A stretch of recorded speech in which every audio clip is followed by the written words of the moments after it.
Oman উপকূল এবং পারস্য উপসাগরকে ঘিরে ক্রমেই জটিল হয়ে উঠছে মধ্যপ্রাচ্যের নিরাপত্তা পরিস্থিতি। সাম্প্রতিক সামরিক উত্তেজনার মধ্যে নিজেদের জীবন নিয়ে চরম অনিশ্চয়তায় দিন কাটাচ্ছেন বহু ভারতীয় নাবিক। সমুদ্রের মাঝখান থেকে একের পর এক ভিডিও বার্তা প্রকাশ করে তারা বিশ্ববাসীর কাছে সাহায্যের আবেদন জানাচ্ছেন।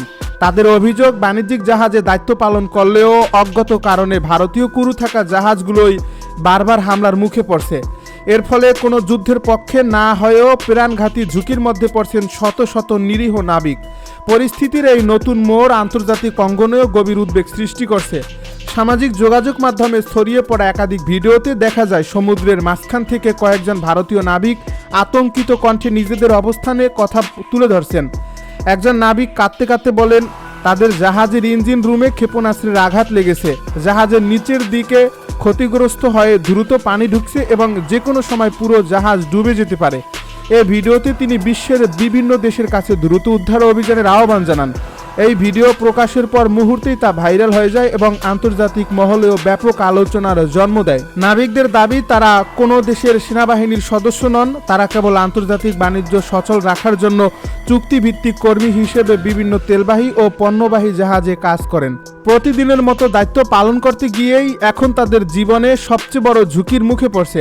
যুদ্ধের সঙ্গে তাদের কোনো সম্পর্ক না থাকলেও বাস্তবে তারাই হয়ে উঠছেন সংঘাতের সবচেয়ে অসহায় শিকার।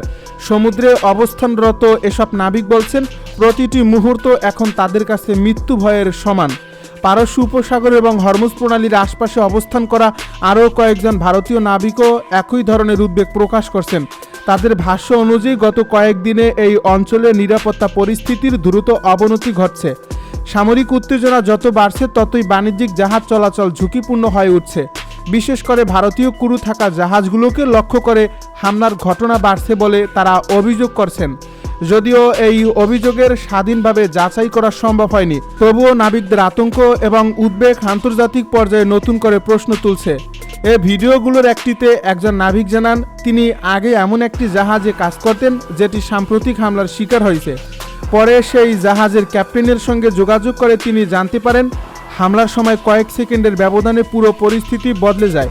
প্রথমে একটি বিস্ফোরণের শব্দ শোনা যায়, এরপর জাহাজের গুরুত্বপূর্ণ অংশ ক্ষতিগ্রস্ত হয় এবং দ্রুত জরুরি সংকেত পাঠাতে বাধ্য হন ক্রুরা।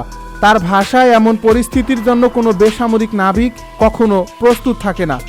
সাম্প্রতিক সময়ে ওমান উপকূলের কাছাকাছি একাধিক তেলবাহী জাহাজে হামলার অভিযোগে সামনে এসেছে। বিভিন্ন সূত্রের দাবি, এসব হামলায় কয়েকটি জাহাজ গুরুতরভাবে ক্ষতিগ্রস্ত হয়েছে। বিশেষ করে একটি ঘটনায় 3 জন ভারতীয় নাবিক নিহত হওয়ার খবর বিভিন্ন আন্তর্জাতিক মাধ্যমে প্রকাশিত হওয়ার পর বিষয়টি আরও আলোচনায় আসে। এছাড়া ভারতীয় ক্রু থাকা আরেকটি বাণিজ্যিক জাহাজও হামলার মুখে পরে ক্ষতিগ্রস্ত এই জাহাজটি থেকে জরুরি সংকেত পাওয়ার পর উদ্ধার অভিযান চালিয়ে নাবিকদের নিরাপদ স্থানে নিয়ে যাওয়া হয়। হামলার পর জাহাজ থেকে পাঠানো জরুরি বার্তায় উল্লেখ করা হয়েছে, ক্ষেপণাস্ত্রের আঘাতে ইঞ্জিন রুম মারাত্মকভাবে ক্ষতিগ্রস্ত হয়েছে। বিস্ফোরণের ফলে জাহাজের নিচের অংশের বড় ধরনের ফাটল তৈরি হয় এবং সেখান দিয়ে দ্রুত পানি ঢুকতে শুরু করে। পরিস্থিতি এতটাই ভয়াবহ হয়ে ওঠে যে ক্রুরা ধারণা করেছিলেন কয়েক মিনিটের মধ্যে জাহাজ সম্পূর্ণ ডুবে যেতে পারে। সেই অবস্থায় তারা আন্তর্জাতিক উদ্ধার সংস্থাগুলোর কাছে দ্রুত সহায়তা চান। উদ্ধার অভিযানে অংশ নেওয়া সংশ্লিষ্ট কর্তৃপক্ষের সদস্যরা জানান, ক্ষতিগ্রস্ত জাহাজ থেকে নাবিকদের নিরাপদে সরিয়ে নেওয়া ছিল অত্যন্ত ঝুঁকিপূর্ণ একটি অভিযান। উত্তাল সমুদ্র, অনিশ্চিত নিরাপত্তা পরিস্থিতি এবং বিস্ফোরণের আশঙ্কার মধ্যেও উদ্ধারকর্মীরা দীর্ঘ প্রচেষ্টার মাধ্যমে ক্রুদের নিরাপদ স্থানে নিয়ে যেতে সক্ষম হন। তবে এই ঘটনা স্পষ্ট করে দিয়েছে, চলমান আঞ্চলিক সংঘাত এখন শুধু সামরিক বাহিনীর মধ্যেই সীমাবদ্ধ নেই, এর প্রভাব সরাসরি বেসামরিক নৌ পরিবহনেও পড়ছে।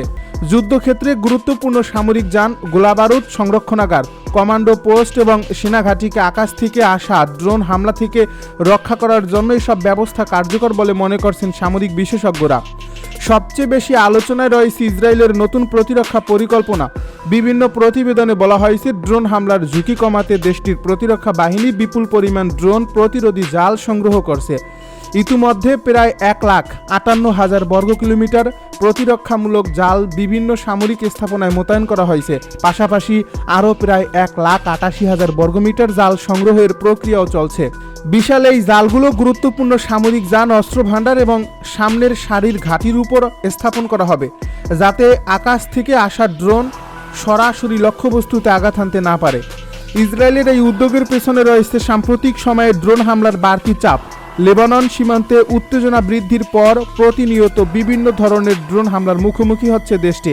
ছোট আকারের হলেও এসব ড্রোন অত্যন্ত কার্যকরভাবে সামরিক ঘাঁটি, নজরদারি ব্যবস্থা এবং কৌশলগত স্থাপনাকে লক্ষ্যবস্তুতে পরিণত করছে।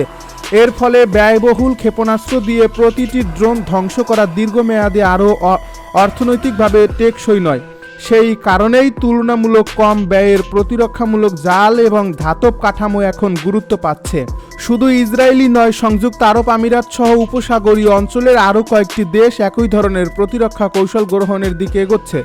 সামরিক ঘাঁটি, বিমান ঘাঁটি, তেল স্থাপনা এবং গুরুত্বপূর্ণ অবকাঠামোর চারপাশে ড্রোন প্রতিরোধী ব্যবস্থা গড়ে তোলার পরিকল্পনা ইতিমধ্যে বিভিন্ন পর্যায়ে রয়েছে। কারণ সাম্প্রতিক বছরগুলোতে দেখা গেছে স্বল্প মূল্যের ড্রোন দিয়ে পরিচালিত হামলা অনেক সময়ে প্রচলিত আকাশ প্রতিরক্ষা ব্যবস্থাকে ফাঁকি দিতে সক্ষম হয়েছে।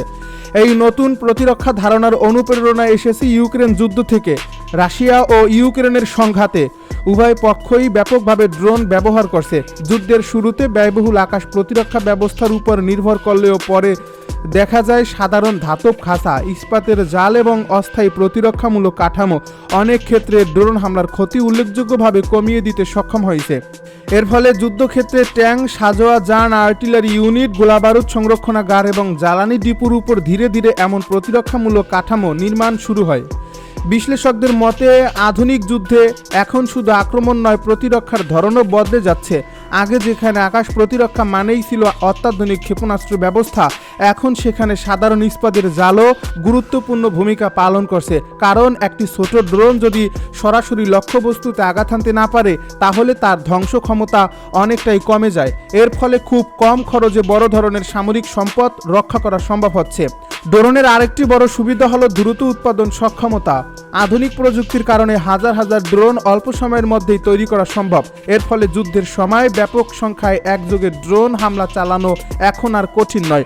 প্রতিপক্ষ যত উন্নত আকাশ প্রতিরক্ষা ব্যবস্থাই ব্যবহার করুক না কেন, শত শত কিংবা হাজার হাজার ড্রোন একসঙ্গে আক্রমণ করলে সবগুলো প্রতিহত করা অন্তত কঠিন হয়ে পড়ে। এই কৌশলই বর্তমান যুদ্ধের অন্যতম বড় বাস্তবতা হিসেবে দেখা দিচ্ছে।